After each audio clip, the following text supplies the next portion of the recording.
Hello amigos, Rich Anime here and welcome to the Mega Man 11 demo. I thought I'd do a mini little let's play of this, just talking over the demo, explaining a couple of things and just giving out my general thoughts on the game itself.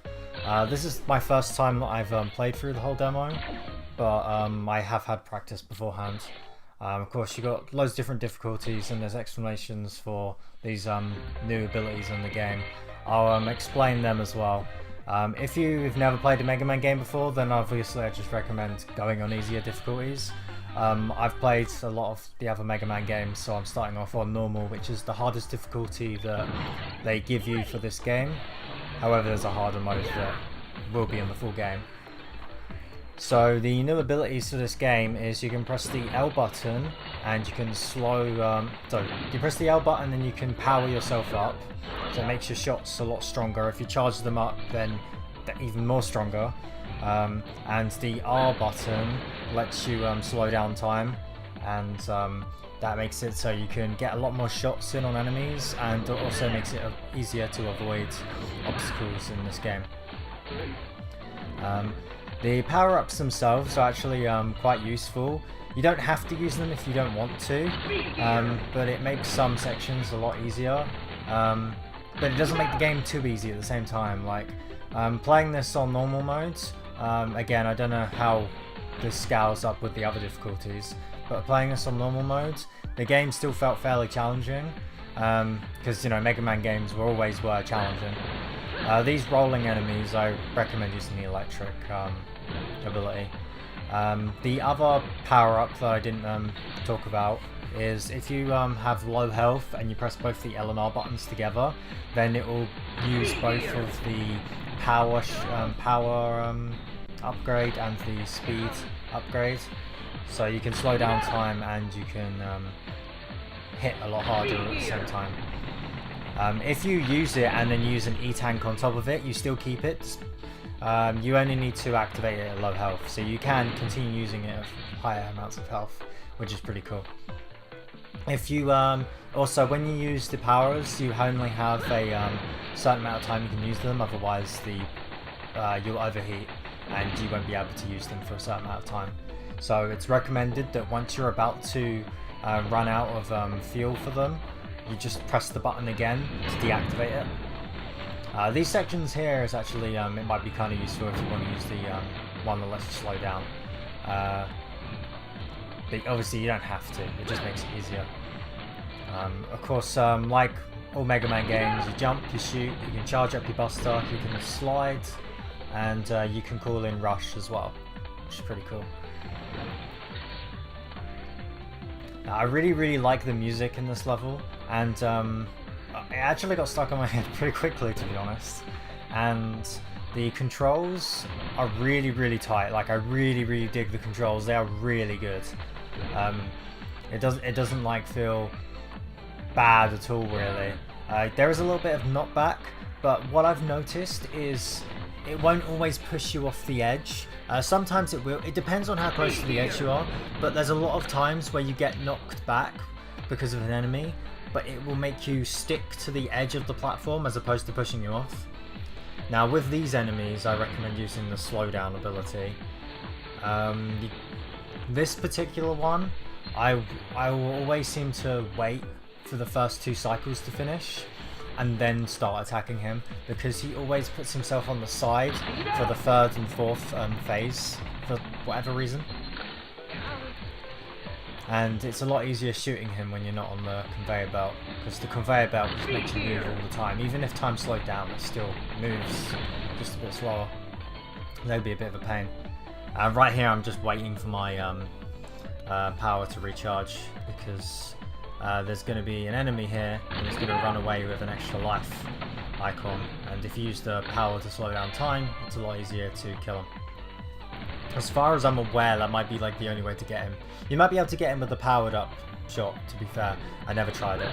I used the slow down time a lot more than the powered up shot. The powered up shot I mostly use on the upcoming boss on the stage.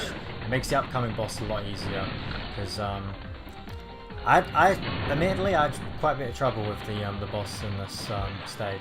We'll get to that when we get to that. Power-up wise, it's your typical Mega Man power-ups that you get, like refill health, refill weapon energy.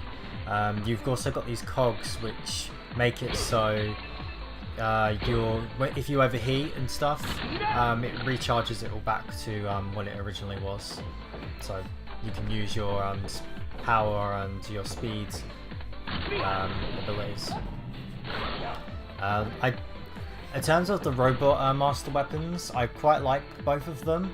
I feel like they chose like two good ones here because, as far as I'm aware, both of the robot master weapons, the robot master in the stage isn't weak to either of them. So it encourages you to want to use it throughout the stage more, and especially like the drill one. I assume it's a drill.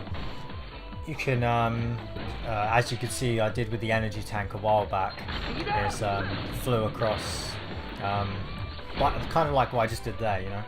You jump and then use it, and you can get quite far with it. Another way to get the energy tank is with Rush, but I feel it's a lot easier using the drill.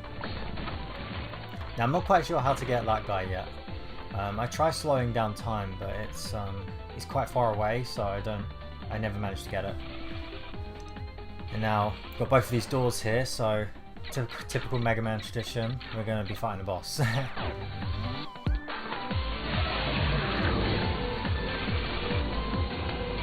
What are you doing here?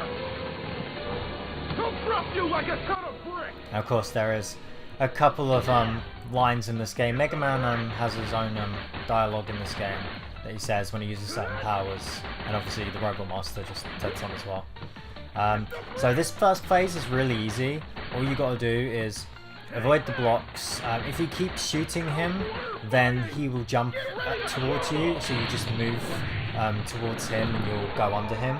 And if you don't shoot him, he'll start walking towards you, and that makes it a lot more annoying to dodge. So I'd recommend just shooting and then running under him when he jumps. Now this is the phase that I've had the most trouble with.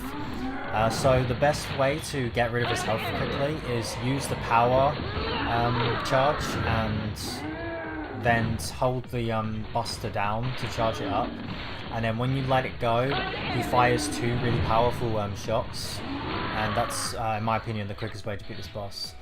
I also have the E-Tank as well. I'd recommend picking it up if you're having trouble with this boss. Something that did kind of shock me is right after this phase, you got more. So I was kind of surprised here. This is like my first time getting to this part, because I failed at that one I just beat a couple of times, and I wasn't expecting this. To be fair, the first time I was playing this, I wasn't expecting like him to, you know, power up massively. You know? It's pretty shocking. But yeah, you're pretty much just trying to go into this rhythm pattern, you know, just jumping over them and firing your shot. And slowing down time might make it a bit easier, but I kind of messed up. So yeah. And of course we'll be getting another power up because we just beat a Robot Master. And you can't use it if you replay the game, sadly. This is just a demo, to be fair, but you can test it out right here. So I go and test it out for a bit. Pretty much it's the blocks falling like he did during the boss fight. But yeah, anyway, I really enjoy this game, and I'm really looking forward to this game. I highly recommend this demo if you have not played it. If you haven't played any Mega Man games, definitely try it, you know. But yeah, thanks for watching and goodbye.